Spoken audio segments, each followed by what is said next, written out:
ಇದೆಲ್ಲ ಡಾಕ್ಟರ್ ಹೇಳುವ ಮುಂಚೆ ನಿಮ್ ಬಾಡಿ ಏನ್ ಹೇಳ್ತಿದೆ? ಎನರ್ಜಿ ಕಡಿಮೆ, ವಾಟರ್ ಕಡಿಮೆ, ಬ್ಲೋಟಿಂಗ್, ಪ್ಯಾಕೆಟ್ ಫುಡ್ ಜಾಸ್ತಿ, ಫ್ಯಾಟ್ ಲಾಸ್ ಆಗಲ್ಲ, ಪೋರ್ಷನ್ ಜಾಸ್ತಿ, ಕ್ರೇವಿಂಗ್ಸ್, ಪ್ರೋಟೀನ್ ಕಡಿಮೆ, ಕಾನ್ಸ್ಟಿಪೇಷನ್, ಫೈಬರ್ ಕಡಿಮೆ, ಸ್ಕಿನ್ ಡಲ್ಲು, ನಿದ್ರೆ ಕಡಿಮೆ, ಮೂಡ್ ಸ್ವಿಂಗ್ಸ್, ಸ್ಟ್ರೆಸ್ ಜಾಸ್ತಿ, ಡಯಾಬಿಟೀಸ್, ಸಕ್ಕರೆ ಜಾಸ್ತಿ, ಮೂವ್ಮೆಂಟ್ ಕಡಿಮೆ, ಹೈ ಬಿ.ಪಿ, ಟೆನ್ಷನ್ ಜಾಸ್ತಿ, ಉಪ್ಪು ಜಾಸ್ತಿ, ಮೈಗ್ರೇನ್, ನಿದ್ರೆ ಕಡಿಮೆ, ಮೊಬೈಲ್ ಜಾಸ್ತಿ, ಹಾರ್ಟ್ ರೋಗ, ಕೂತ್ಕೊಂಡು ವರ್ಕ್ ಮಾಡೋದು, ಎಕ್ಸಸೈಸ್ ಝೀರೋ, ಓಸ್ಟಿಯೋಪೊರಾಸಿಸ್, ಕ್ಯಾಲ್ಸಿಯಂ ಕಡಿಮೆ, ಸೂರ್ಯನ್ ಬೆಳಕು ಕಡಿಮೆ, ಆರ್ಥರೈಟಿಸ್, ಕೀಳ್ನೋವು, ಮೂವ್ಮೆಂಟ್ ಇಲ್ಲ, ತೂಕ ಜಾಸ್ತಿ, ಗ್ಯಾಸ್ಟ್ರಿಟಿಸ್, ಖಾಲಿ ಹೊಟ್ಟೆಗೆ ಸ್ಪೈಸಿ ಊಟ,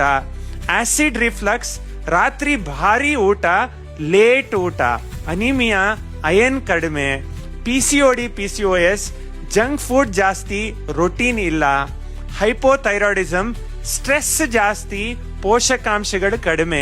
ನಿಮ್ಮ ಹೆಲ್ತ್ ಸ್ಲೋ ಆಗಿ ಡೌನ್ ಆಗ್ತಾ ಇದೆ ಅಂತ ಫೀಲ್ ಆದ್ರೆ ಅರ್ಥ ಮಾಡ್ಕೊಳ್ಳಿ, ಸಿಂಪ್ಟಮ್ಸ್ ಅಲ್ಲಿ ಸೊಲ್ಯೂಷನ್ ಇಲ್ಲ, ಹ್ಯಾಬಿಟ್ಸ್ ಅಲ್ಲಿ ಇದೆ. ನೀವು ಚೇಂಜ್ ಆಗಕ್ಕೆ ರೆಡಿ